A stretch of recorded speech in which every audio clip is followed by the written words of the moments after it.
आज हम अगर अपनी लाइफ में कामयाब हैं, अगर हमारी जॉब अच्छी है, हमारे पास घर है, गाड़ी है, तो बेसिकली हम ये समझते हैं कि ये सबसे पहले हमारे वालिदैन की अच्छी परवरिश की वजह से है या फिर हमारी अच्छी एजुकेशन की वजह से है।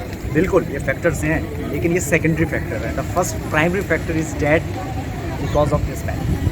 अगर कायदे आज़म ने हमें ये आज़ाद मुल्क ना दिया होता तो एटलीस्ट हम इस काबिल नहीं होते कि हम बिना आज़ादी के, बिना अपने मुल्क के अच्छी तालीम हासिल कर सकते, और ना हमारे माँ बाप, हमारे पेरेंट्स इस काबिल होते कि हमारी अच्छी तालीम और तरबियत एक आज़ाद मुल्क में अगर नहीं होते तो नहीं कर सकते थे। एक आज़ाद मुल्क कायदे आज़म ने हमें किया, आज़ाद फ़िज़ा दी। ये वजह है कि हमारे वालिदैन ने अच्छी परवरिश की और हमने फिर अच्छी एजुकेशन दी और आज हम इस कंडीशन में। तो ऑल क्रेडिट गोज़ टू कायदे आज़म मोहम्मद अली जिन्ना। ये बड़ी गहरी चीज़ है, लेकिन इस चीज़ को थोड़ा सा समझने की ज़रूरत है। कुछ नहीं है हमारा, ये सब इस बड़ी अजीब सी जो है ना, इस जगह पे आके एक फ़ीलिंग्स हो रही हैं, बहुत इमोशनली फीलिंग हो रही है। इमोशनली इसलिए क्योंकि ये सब चीज़ें ना रिकॉल हो रही हैं। ये हमें याद आ रहा है कि जब हम छोटे छोटे हुआ करते थे तो हम अपने अम्मी अब्बू के साथ इस जगह पे आया करते थे, और कितने सालों सदियों के बाद, कोई 10-12 साल के बाद अब इस जगह पे आना हुआ है। तो बहुत ही वो तमाम चीज़ें रिकॉल हो रही हैं, वो सब चीज़ें याद आ रही हैं कि हम जिस तरह अम्मी अब्बू के साथ आया करते थे। वक्त इतनी चीज़ें तेज़ी से बदल गया है कि अब हम खुद अम्मी अब्बू बन गए हैं, और अब हम आज मीरब और बालाज को लेकर आए हैं। अल्हम्दुलिल्लाह अम्मी अब्बू आज भी हमारे साथ हैं, हमारे साथ आए हैं। लेकिन यह है कि वक्त इतनी तेज़ी से बदला है कि अब हम खुद पेरेंट्स बन गए हैं, और इस जगह पे इतने सालों के बाद आने के बाद वो सब चीज़ें रिकॉल हो रही हैं कि जिस तरह हम छोटे छोटे हुआ करते थे और हमारे अम्मी अब्बू हमें यहाँ लेकर आया करते थे। तो वो उस फीलिंग को एक्सप्लेन करना बड़ा ही मुश्किल है, बड़ा ही अजीब सा है। ओ गॉड। अच्छा जनाब, ये हम आ गए हैं म्यूज़ियम में, और ये है कायदे आज़म की सरकारी कैटलिक कार 1947 मॉडल। कैडिलिक ब्लैक कलर की कार है, ये आप पढ़ सकते हैं। आज भी बिल्कुल उसी कंडीशन में है कि लगता है इसको आज भी यूज़ किया जा सकता है। और ये है कायदे आज़म की पर्सनल कार। ब्लैक वाली जो थी वो कायदे आज़म की सरकारी कार थी, गवर्नमेंट। और ये जो कार है ये है कायदे आज़म की पैकर्ड। ये पैकर्ड इसका मेक है। इस कार का 1938 इसका मॉडल है, और ये कायदे आज़म की पर्सनल कार थी जो कायदे आज़म पर्सनल यूज़ किया करते थे।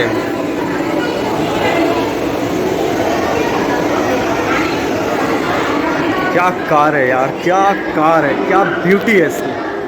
उफ, oh my God, look at the car, look at the car.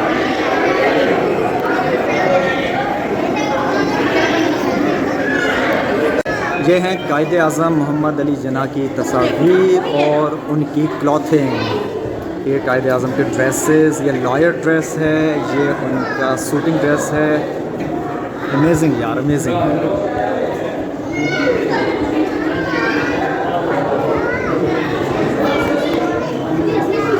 ये कायदे आज़म की शेरवानी, कायदे आज़म की तस्वीर, कायदे आज़म का नाइट गाउन,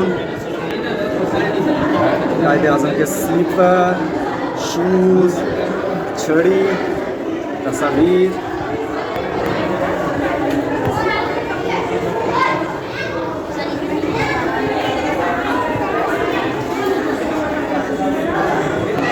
मज़े की बात है, ये सूट जो आप कायदे आज़म के देख रहे हैं, यहाँ से 70-80 साल पहले की शूटिंग है, और इसको देख के कहीं से नहीं लगता कि ये कोई इतनी पुरानी शूटिंग है। ये बिल्कुल लेटेस्ट, कम व बेश, मोर और लेस, थोड़ा सा इसको अगर कम ज़्यादा करें तो यही डिज़ाइन, यही सब चीज़ें आज भी ऐसे ही फैशन में इन है। क्या कायदे आज़म का जो है वो माशाल्लाह से फैशन में जो है, उनकी क्लॉथिंग में जो है इनका कमाल है, कमाल, ज़बरदस्त। लुक एट दिस, ये है वो कुरान पाक जो कायदे आज़म पढ़ा करते थे। वाह। ये है करेंसी जो कि पाकिस्तान बनने के फ़ौरन बाद, और बल्कि पाकिस्तान बनने से पहले और पाकिस्तान बनने के बाद जो करेंसी थी वो यूज़ होती है। और जनाब ये है कायदे आज़म का ड्राइंग रूम का सोफ़ा सेट, और ये ऊपर तस्वीर है और ये ड्राइंग रूम का सोफ़ा सेट जो माशाल्लाह आज भी काफ़ी अच्छी हालत में और उसी कंडीशन में है। इसको देख के भी आप कहीं से नहीं कह सकते ये कोई 70, 80, 90 साल पहले का है। इस तरह के सोफ़ा सेट आज भी यहाँ पे चलते हैं, आज भी घर में आपको मिलेंगे। Showcase, masterpiece, masterpiece.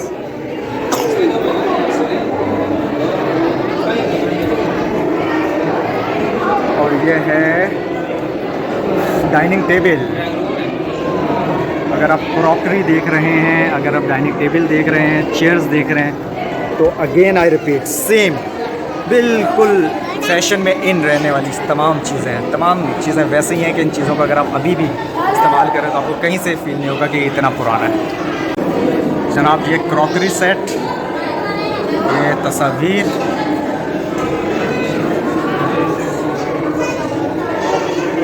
ये golf set, complete golf set, complete.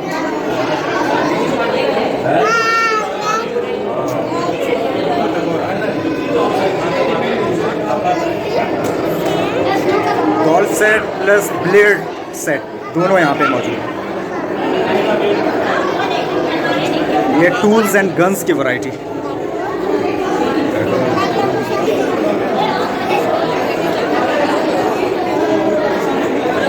ये कायद-ए-आज़म मोहम्मद अली जना का bedroom set, cupboard, side tables, छड़ी, बेडरूम।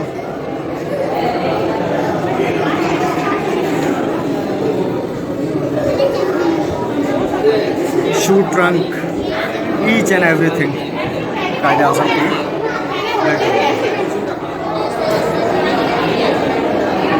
Dining set, cupboard.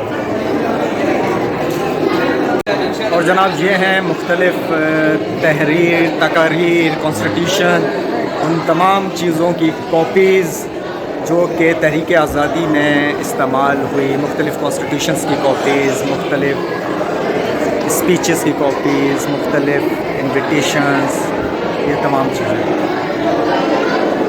और ये हैं मुख्तलिफ़ फ़ोटो फ्रेम, मुख्तलिफ़ चीज़ें मुख्तलिफ़ मौक़ों पर ली गई कायद-ए-आज़म की तस्वीर। Photo gallery, basically this is called a photo gallery.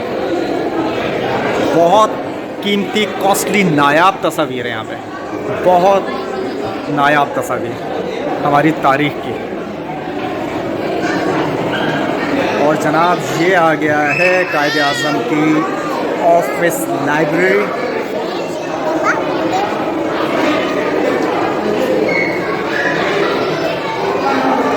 Quaid-e-Azam का ऑफिस प्लस कायद-ए-आज़म की लाइब्रेरी।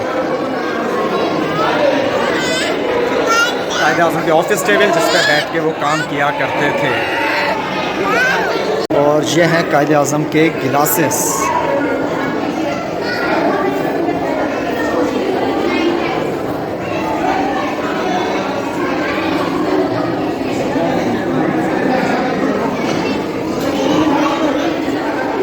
लेदर पर्स कायद-ए-आज़म का। Documentary movie. अच्छा जनाब ये जो सोफ़ा सेट है, अगर आप इससे ऊपर जो ये पिक्चर्स हैं 3, इन पिक्चर्स को देखें तो इसके नीचे बाकायदा लिखा हुआ है कि इसी सोफ़ा सेट पे बैठ के ये तस्वीरें ली गई हैं। एक तस्वीर जो है 1945 की है जिसमें कायद-ए-आज़म बैठे हुए हैं, किसी को ये स्टडी कर रहे हैं बुक। एक तस्वीर है जो मिडिल में है, इसी सोफ़ा सेट पे बैठ के BBC को कायद-ए-आज़म ने इंटरव्यू दिया था, ये वही सोफ़ा सेट है। और इसी सोफ़ा सेट पे बैठी हुई ये तस्वीर है जिसमें कायद-ए-आज़म किसी गहरी सोच में है। सेम सोफ़ा सेट, यही सोफ़ा सेट ग्रीन कलर में। Wow wow.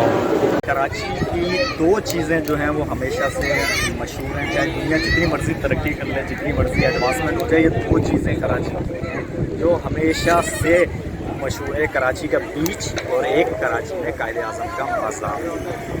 अच्छा, बुशरा मुझे बोल रही थी कि आप जो है वो हिस्ट्री के बारे में इस कायद-ए-आज़म के मज़ार की बताएं ऑडियंस को, व्यूअर्स को।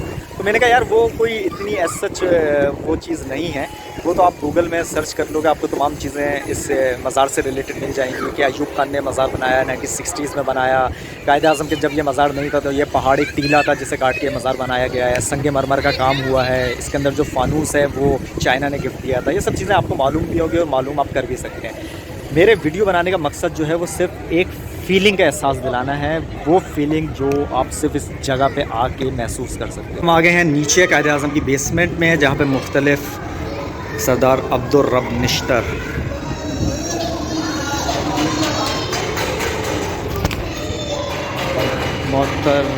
मोहतरम नूरुल अमीन, फ़ातिमा जिना, ये फ़ातिमा जिना की कब्र है। और ये है जनाब लियाकत अली ख़ान और बेगम राना लियाकत अली ख़ान की कब्र, पाकिस्तान के पहले वज़ीर आज़म और पाकिस्तान की पहली फ़र्स्ट लेडी। थोड़ा सा जो है वो दुख हो रहा है, एक खुशी हो रही है और एक थोड़ी सी डिटर्मिनेशन हो रही है। दुख किस बात का हो रहा है कि इतने सालों के बाद इस जगह पे आना हुआ, कोई 10-12 साल के बाद, तो इतने साल के बाद आना हुआ, इस चीज़ का दुख हो रहा है कि ऐसी जगह पे आते रहना चाहिए। खुशी इस बात की है कि चलें हम इस जगह पे आ गए, अचानक से ये हमारे दिमाग में एक चीज़ आई और हम इस जगह पे आ गए, इस बात की खुशी है। और डिटर्मिनेशन इस बात की कि इंशाल्लाह इस जगह पे आके अब ये है कि एक हमने है कि इस जगह पे आते रहेंगे, 5-6 महीने में एक आध दफ़ा इस जगह पे आना ज़रूरी है, मस्ट है। अच्छा, क्यों मस्ट है, क्यों इस जगह पे आना ज़रूरी है? इस जगह पे आके ना एक पैट्रियटिज़म की फीलिंग आती है आपको, ऑटोमेटिकली वो फीलिंग आती है।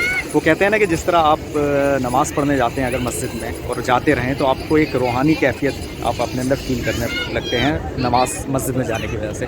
अगर आप कब्रिस्तान जाते रहें तो फिर आपको एक कब्रिस्तान की फ़ीलिंग अपने अंदर फ़ील करने लगते हैं। एटलीस्ट मैं जब कभी कब्रिस्तान जाता हूँ तो वो जो दिन होता है उस दिन मेरा ऐसा रहता है कि मुझे दुनिया अच्छी नहीं लगती उस दिन एटलीस्ट। क्यों? क्योंकि हमें एहसास होता है कि यार वापस हमने इसी कब्रिस्तान, इसी कब्र में ही आना है। इसी तरह इन जगहों पे जो मेरे पीछे है, यहाँ पे आके आपको एक रियल पाकिस्तानी, एक पैट्रियटिज़म की फ़ीलिंग आती है और आपको एहसास होता है कि हम आज़ाद हैं, हम एक आज़ाद वतन में रहते हैं, ये हमारा मुल्क है, ये कायद-ए-आज़म है जिन्होंने मेहनत की, जिन्होंने हमें ये खूबसूरत वतन दिया।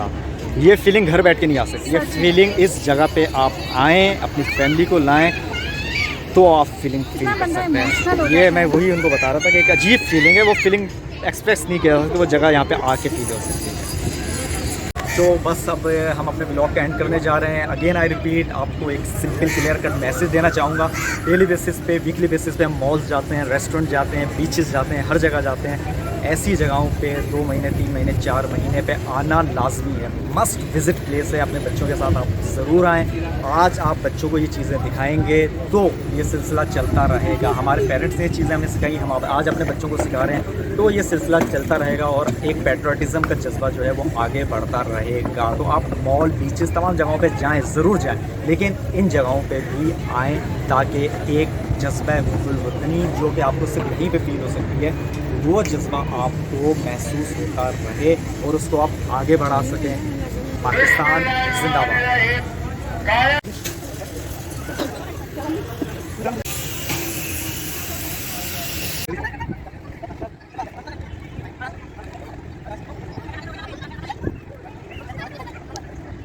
आज